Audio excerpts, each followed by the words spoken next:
Welcome, everybody. I'm so excited to introduce my guest, Steve Barnett from Barnett Agency, which is a life insurance agency. Is that right, Steve? That's right. Yep. We're Yeah. yes, a life insurance agency. That part of Awesome. Symmetry Financial Group. Amazing. And how I got connected to Steve is I am not only a real estate agent, but I'm also life and health insurance agent. And I got connected with the Kruger Group, which is also specializing in life insurance. And as we were chatting a little more about the product of life insurance and the connection to the mortgage industry, I was really excited to learn about this concept of infinite banking, a different kind of strategy for clients to start understanding how to purchase and self finance. And it led me to Steve. And here we are finally after several weeks of chatting back and forth and trying to figure out a time to connect. And he's super busy. So, welcome, Steve. Thank you so much for coming and just chatting a little bit about the business and the work that you do. Thanks, Becky. I appreciate it. It's an honor to be here. Yeah, I'm Steve Barnett. I'm an agency owner, and I've been blessed to become an elite producer with Symmetry Financial Group. I've been in this life insurance space only for 6 years, and I really learned a lot and got into this whole concept of we call it advanced markets, which infinite banking is part of that. Really, because of some needs that my parents had to fill some gaps in what they were doing, and helping them and understanding their situation and learning more about it really led me deeper and deeper into some pretty cool opportunities. But this is not it's not a new concept. I mean, my Right. goodness, it's been around for a very, very, very long time, and it has been a tool that the ultra wealthy have used for a really long time. So it's just really neat that now banks and life insurance companies are realizing that that there's only so many people with 8 or 9 or 10 zeros in their net worth, but there's a lot more people that can use this concept. Um, with and so the market is a lot bigger, and there's more people that they can reach, and it's really excited to help people learn about it and to see if it's good. It's not a fit for everyone, by the way. It can be a great fit for the right people, though. So, who, I guess before we get into the fit, who might it work for? Tell me about the strategy of advanced, you call it advanced marketing. I call it infinite banking. That's what I know it as. But tell me about just the general strategy, the umbrella of this financing strategy, especially as it relates to real estate. Yeah. Well, so infinite banking is advanced markets is the overall. Infinite banking is one part of advanced markets, and so this started way back, gosh, with a guy named, if you want to research his name is Nelson Nash, and Mhm. started a very long time ago. There's books about it. Becoming Your Own Banker is a book that you could Right. read about it, but it started when he owned real estate and was kind of overexposed in the real estate market, and all of a sudden the interest rates started changing. Probably some of you can relate to that that whole idea right now Oh, because we're yeah. going through the same kind of thing.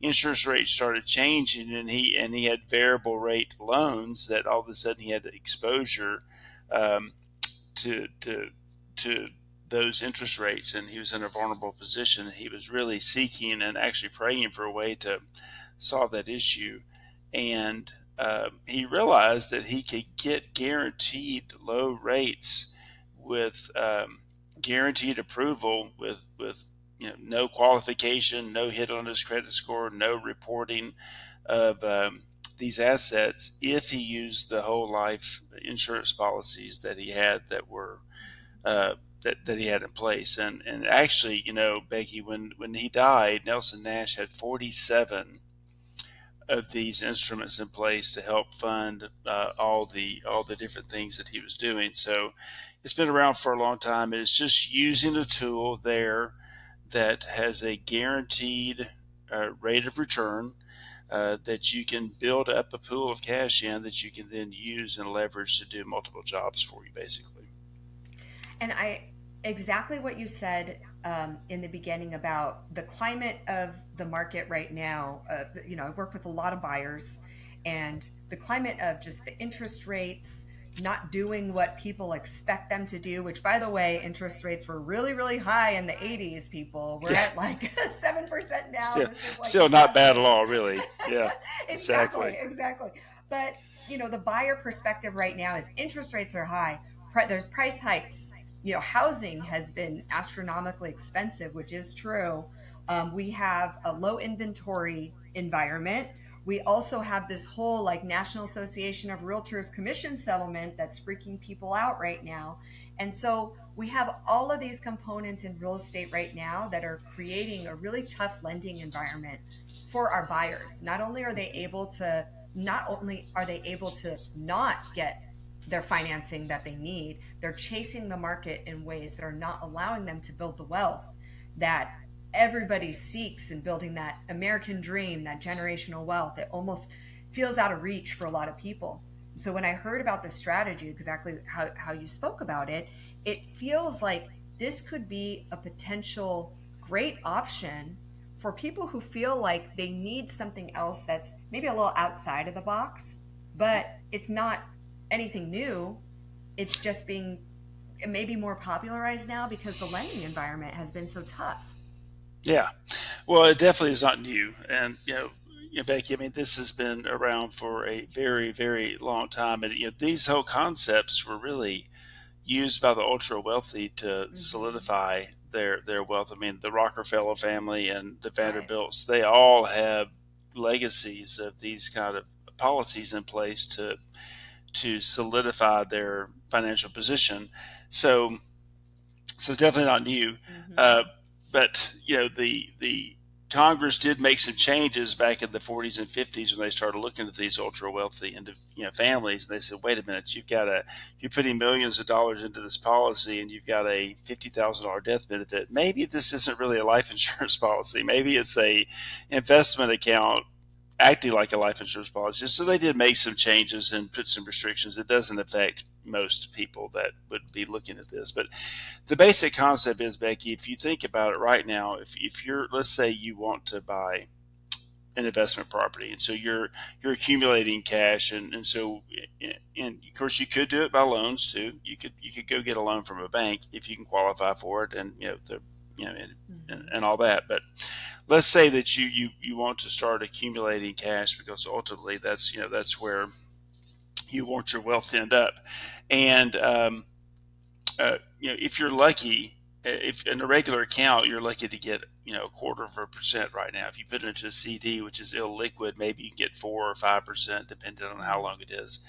And as soon as you deposit that money, the bank immediately gives it 7 different jobs. Now it's only doing one job for you, and that's you know accumulating below the rate of inflation. So actually, you're losing money if you put your Mm-hmm. money into a 4 or 5% CD. You're still falling behind probably 3 or 4% at best. Now the bank though is giving your dollar 7 jobs because they're going to lend it out 7 times at least. And so now they have leveraged your money to make money for themselves, and they're not going to lend it out at 2 or 3%. They're going to lend it out at least more than the CD rate, so probably six Right. percent for the best qualified client, 7%. Um, and here's the other thing about that too, Becky. If you let's say you had accumulated some cash and you went to the bank today and you said, I want to take out $50,000 of cash. I want $50,000 in cash today. First of all, you'd have to fill out a bunch of paperwork to make that happen, and you would Right. definitely there notice would be served that you had taken out 50,000. But the other thing is, Becky, they wouldn't have it. Right.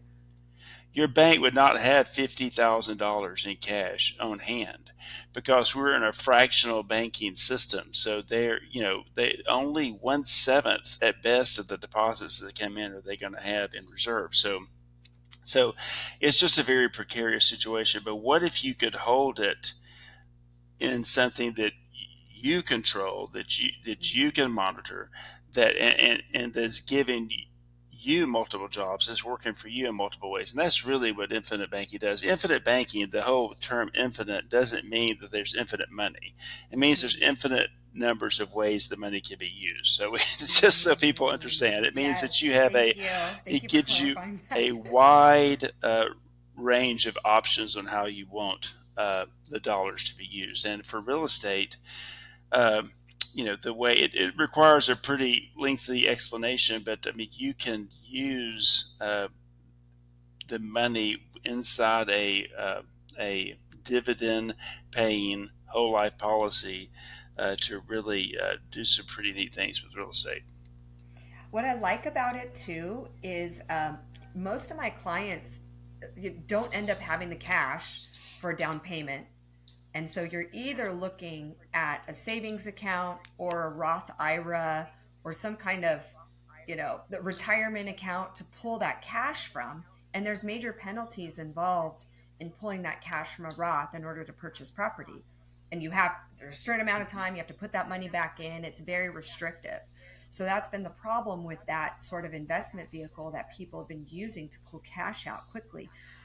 Could this be a different kind of option for people to pull cash out in order to Oh, purchase? sure. I mean, it's the perfect way to do it. And the thing also about a Roth too, Becky, is it's still subject to market downturns. So you don't have Right. a guarantee that the money you put in there is going to be available when you need it. I mean, what if it's 2008 and we have a 39.43% correction, or it's 2022 and we have an almost 20% correction, and now the money that you thought you had there isn't even available for you. So absolutely. Hmm. And here's the great thing about this too.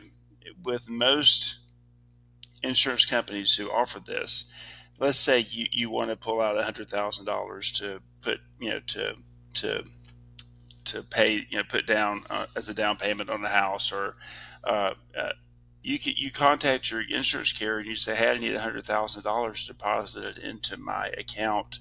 you know Usually it's 2 or 3 business days, and guess how many questions they ask you? Zero. None. None. It's your money. It's your money. I mean, you don't have to This is answer so different. questions. That's mind blowing. That's Yeah, you don't have to qualify. And actually, you know what? It actually isn't even your money. They actually, just so we are clear, because some people may watch this and say, "Oh, well, he didn't present this right." You're not getting your money. They are making the actually life insurance company is lending you money from their general account. They are making a loan to you, but it's a fully secured loan because you've got that much money in cash value. You're not going to be able to get more than you have in cash value. So they've got all that money, that loan secured, and they're going to make a loan to you. There is going to be interest rate tied to it. But I mean, if you want to do this, go check this out. Because most carriers right now, the interest rate is 5% simple interest. And Becky, if you can borrow money simple interest, that is the way to do it all day long, hmm because you hmm definitely want to do that. So if you want to run an interesting calculation, put in, figure out what your 5 year payout would be if you borrowed money, $100,000 at 5% simple interest. Then go back and calculate how much you would make if you invested money at 5% compound interest. And if you can borrow at 5% simple interest and invest at 5% compound interest, you want to do that all day long, because you'll make money hmm every single time on that. Simple hmm interest is the way to go. So, um, and some people will present this as, and when you pay the money back, you're paying it back to yourself. Well, that's really not the case. You're not paying it back to yourself. We just have to be truthful. hmm You are paying it back to the insurance company. But here's the thing: Okay. all the companies that we use anyway have a guaranteed rate of interest. So you're guaranteed you're going to earn this much. And all the companies we use have paid dividends for the last 100 years straight, even through the Great hmm Depression, through every economic cycle. They Wow. paid Yeah. dividends every single year, because insurance companies know how to make money. Right. That's So the bottom. why aren't more people talking about this? This is, I don't understand why this isn't something that's being discussed more. I Well, just happened to stumble okay, upon it here's in why trying to most life carry. insurance agents What don't. do you First think of the all, disconnect is with you the got to do a market? lot of studying to learn this. Yeah. Yeah, I mean, you got to do a lot of studying to understand this concept. And I mean, Becky, for it to be designed properly, the insurance agent is going to have to do things that's going to drastically reduce how much they make. So to structure this properly for the client, where you have the maximum amount going to cash value and the minimum amount going to death benefit, because it has to be designed that way for it to work. Where Mm-hmm. a life insurance agent is paid on the amount going to the base policy. Got it. Well, for these to work, that has to be the minimum amount possible, which means the minimum commission possible. And you have to have maximum cash going to the cash value. It's called paid up additions, but it's the cash value, which you don't earn commissions on. Mm-hmm. So I really believe, besides the fact, and most agents don't want to take the time to explain to their clients and to walk through this whole process. I mean, you have to educate people, and they don't know, first of all, and they don't want to invest the time, especially when they know to design it properly. They're going to make really the least amount. These are probably, Right. well, I mean, I've worked on some large cases where there were large amounts going in there. So, you know, still it was a relatively large case, but still, it's the on a normal case. If I say someone's going to do $1,000 a month into a policy, if I do $1,000 term, $1,000 a month into a term policy versus $1,000 a month into a properly constructed infinite banking policy, it's no comparison. You will by Mm-hmm. far be compensated much, much more on the term policy. So, um, but to structure it right, to do the right thing, and Becky, as you know, that's one of our core values: is we do the right thing even when no one's Mm-hmm. looking. Right. Then we have to structure it with the minimum amounts going to the face value of the policy, and the maximum Mm-hmm. is going to the cash value. And that's why I really believe Okay. Yeah, that's why that makes most people sense. don't do it. How much money does somebody need to start investing in one of these products or get on the path to Well, I mean, that's a having a great question. policy I was like wondering if this that that was they going to come can up. I mean, infinite actually banking, utilize for it their personal? still, I mean, yeah, I mean, infinite banking still, I mean, it's not going to work with $50 a Yeah. month. Yeah. It's just, it's just not going to work with 50, it just isn't going to work. I mean, you got to come in with, there's got to be something to work with there, because part of it's going to life insurance, part of it's going to cash value. Mm-hmm. So, I mean, generally speaking, I mean, there's no set number. It depends on how quickly you want to accumulate cash and how much that's the great thing though, is there's no set premium. It's not life insurance where you say how much is it going to cost me to get a $500,000 policy. That's not it at all. What we do is we say how much can you afford to invest into this, and then we back into what we minimize the death benefit, and we back into how quickly we can get your cash accumulating for you. Mm-hmm. So, what is one of the first steps that clients can take to start, understanding this more in their own scenario, and if they, what their strategy might be? Well, the first step is to learn about their goals and what they're trying to Mm-hmm. accomplish, and how quickly they want to get there. There are other ways you can go. This may not be the best strategy. It is a very, very good strategy. It Mm-hmm. just depends on what And anyway, if anyone says, without really having a good understanding of what someone's wanted to do and what their long term plan Right. is, trying to Mm-hmm. put them into this kind of a plan, that's Mm-hmm. automatically a red flag. Yeah. Yeah. And then Mm-hmm. you get an illustration, and if you get an illustration, I would even potentially take it and have the illustration reviewed by someone else, get a second opinion. I mean, I do that for Mm-hmm. folks, Mm-hmm. um, to make sure it's structured properly. Again, because Mm-hmm. you as the client, you're not going to know if it's designed to be in your best interest or not. I mean, it's just there's no way you could know with that unless you were Right. in the industry and you knew how to Mm-hmm. construct illustrations. So but meet with a most financial advisors don't have life insurance license, so you have to meet with a life insurance agent to do this. Meet with the Mm-hmm. life insurance agent that's certified in infinite banking and advanced markets, and then have a discussion about your goals. And there's a lot of nuances, many ways you can nuance this policy to produce benefits for you. If you're investing in a rental property, there's Right. That's what some I was really cool thinking. things. It seems Yeah. perfect for an investment property, or even somebody who's renting for a while and trying to build up the cash so Hmm. that they can purchase. I have a lot of renters that are just in this, Yeah. no man's land. Hmm. I could see that as Absolutely. a way to move the ball forward for them. For sure. And Mm-hmm. if you're investing in rental property or investment property, even if you have even it doesn't just have to be real estate. I mean, also business owners can do this too. But if you're looking to invest in real estate and you're buying investment property, and you're used to, you don't want to use banks, but you want to use cash to do that. Imagine, Becky, if so let's say you have an LLC that buys these properties, and you as an individual you have an infinite banking policy, and you've got $200,000 or $300,000 in there. And let's say somehow you find a property that you could buy for $200,000. Those aren't out there so much anymore, but I understand they do exist. Uh, but let's say you as an individual lend the LLC the $200,000. So you have a Mm-hmm. loan document. You lend the LLC $200,000.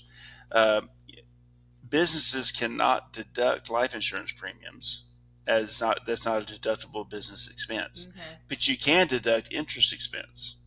So let's say you lend your entity $200,000 at 8% interest, which is a pretty good, it's a normal interest rate. I mean, you could even do 10 or Mm-hmm. 12 or 15%. Let's say you do it at 8%. So now your business entity pays you back 8% interest on the loan you made that you do at 8% compound, but you're getting it at 5% simple. So you're borrowing at 5% simple and you're lending it to an entity at 8% compound interest. And now you Mm-hmm. have that deductible interest expense from the business side, and you're making money that you're putting back into the policy that's growing for you because you're earning 3% extra Oh, compound okay. Got interest. it. Got it. Okay. Oh my That's gosh, one way. that's There's lots of other fascinating. cool things you can do, but it's a very effective Yes. tool to use that way, and you're reducing your taxable income on your business. Right. Does it work differently in the different states? Like I work in California and Washington. Is it something that you can do in any state? Yeah, check with your tax advisors for sure. I'm not a Okay. tax Yep. professional, That makes sense. but Yep. for in most states I mean, I also work in California and Washington. I don't know that that particular strategy is an issue, but of course, with any state, you would need to Hmm. check with someone who's and not just not necessarily just your accountant, because your accountant may not be a tax professional. You want to get with Yeah. someone who's very well tuned and particular tax strategies and how they can work in your state, just to make sure. So, lastly, how can insurance agents, life insurance agents like yourself, partner with other real estate agents and maybe their clients to understand this strategy a little more? Well, it's all about education, first of all, Hmm. right? I mean, it's getting out there ahead of the game. Maybe the thing too, Becky, about this is if you're a real estate agent or a realtor, there are going to be some people, if you let's say you work with someone who they're looking for investment properties, they let you know they're looking for investment properties. That's going to be someone that you'd want to connect with someone a life insurance agent who can help with this, because you can't really start a policy and use it tomorrow. Hmm. It takes Right. time. You've got to build, you've Exactly. got to fund the policy, and you've got to build it up, typically build it up over time. Most people don't have 500,000 to just sink into something right away. And that's usually not a great strategy anyway, for a lot of different reasons. So it's all about relationships, right? I mean, as a realtor, Exactly. Yes. building You said it. relationships, It's the learning long people's term goals, relationships. Yep. That's exactly what it is. And I think if you're that real estate agent who's not in it for the like quick the transaction, but if transaction, you're in right? it for the long haul with the client, continuing to nurture that relationship, this would be a really great pairing, connecting with the life insurance agent Mm-hmm. and that real estate partner who can help create a Yep. more of a holistic strategy for wealth building. Mm-hmm. So that's And exciting. it really Yeah. It does, and it just solidifies your relationship with those clients as well. Usually, Hmm. these are going to be higher net worth clients who are going to be doing more volume with you than Hmm. someone typically. So you might Right. even have some kind of event where you invite those people to something where they can learn and get exposure to some other strategies and have it Yes. really well explained for them. Hmm. That sounds really great. Well, we're going to kick this off and send it out to our clients and get some, at least some little bit of information out there about this. And maybe people will have questions, circle back with both of us. I can make Sure. the connection with you, and we can Absolutely. continue helping people, create their wealth strategy. And, it's almost on your own terms without that lender involved, without worrying about just the fluctuation of interest rates, price hikes, NAR settlement, all of that noise in the background. Yep. I think that this could be a really good focus for some people to Hmm. shift to.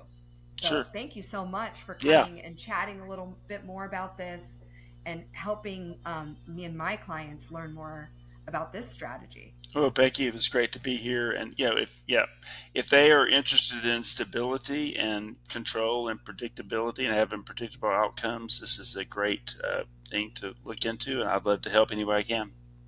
Awesome. Thank you so much. All right. Bye bye. Looking forward to chatting some more.